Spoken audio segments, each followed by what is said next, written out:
Mie instan, siapa sih yang tidak doyan? Malah sebagian orang keranjingan dengan jenis makanan ini. Ada yang merasa, kalau tidak makan mie seminggu saja rasanya kangen berat. Ada pula yang menyediakannya sebagai pintu darurat kalau lagi tidak sempat memasak. Bahkan kebanyakan anak kos menjadikan mie instan sebagai makanan kebangsaan. Anak-anak pun, kalau tidak suka mie, pasti punya kelainan selera. Coba tanya para ibu tentang hal ini. Titik kritis kehalalan mie instan. Apakah semua mie instan halal? Jawabnya pasti, belum tentu. Titik kritis kehalalan pada mie instan terletak pada semua bahan yang digunakannya, termasuk tepung terigu. Tepung terigu yang biasa digunakan untuk mie instan biasanya telah difortifikasi, diperkaya dengan vitamin. Masalahnya, sifat vitamin umumnya tidak stabil sehingga harus di-coating, dilapisi. Salah satu bahan pelapis yang harus diwaspadai adalah gelatin, yang kemungkinan berasal dari babi. Selain itu, sumber vitamin juga harus jelas, apakah berasal dari hewan, tumbuhan, atau mikroorganisme.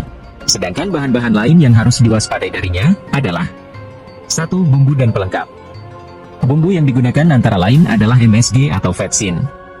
Titik kritisnya adalah pada media mikrobial, yaitu media yang digunakan untuk mengembangbiakan mikroorganisme yang berfungsi mefermentasi bahan baku vetsin.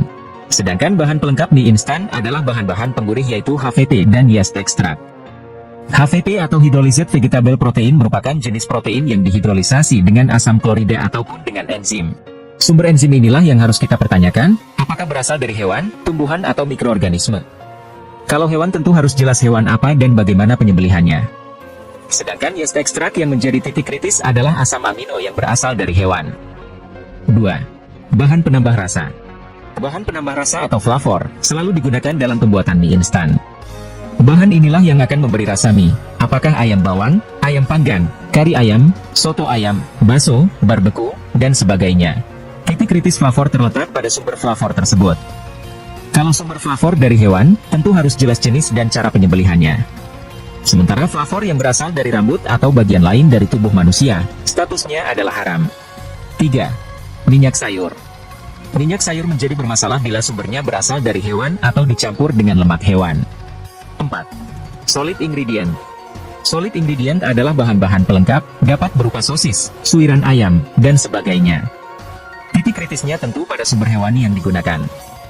5. Kecap dan sambal.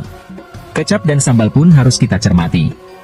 Kecap dapat menggunakan flavor, MSG, kaldu tulang, untuk menambah kelezatannya. Sementara sambal menggunakan emulsifier untuk menstabilkan campurannya.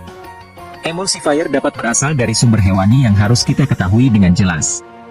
Aman dan halalkah mengonsumsi mie instan? Selama mie instan tersebut jelas kehalalannya serta sudah mendapat izin dari BPOM, insya Allah halal dan aman. Namun bila dikonsumsi setiap hari, apalagi oleh anak-anak, situasinya bisa berbeda. Sebagaimana makanan instan produk industri lainnya, mie instan menggunakan banyak sekali beragam bahan kimia. Pewarna, pengawet, dan penyedap, harus kita waspadai dalam hal ini. Sekalipun aman, namun bila terus-menerus kita konsumsi dalam frekuensi sering dan jangka waktu lama, beragam bahan kimia tersebut dapat terakumulasi dalam tubuh. Efeknya tentu akan mengganggu sistem metabolisme, karena bahan kimia, bagaimanapun adalah racun bagi tubuh. Selain itu, utamanya bagi anak-anak, terlalu sering makan mie instan juga dapat mengganggu asupan bermacam-macam unsur gizi yang sebetulnya sangat diperlukan tubuh. Kita memang dapat menambahkan telur dan sayuran sehingga kualitas gizi mie instan tidak kalah dengan seporsi nasi komplit. Namun rasa mie yang terlalu gurih dapat merusak selera makan anak. Lidah mereka yang sedang belajar mengidentifikasi rasa akan terpola dengan rasa gurih yang tajam dari MSG dan flavor mie. Akibatnya, mereka menganggap masakan ibu yang umumnya tidak terlalu banyak menggunakan MSG terasa hambar. Selera makan mereka pun hilang.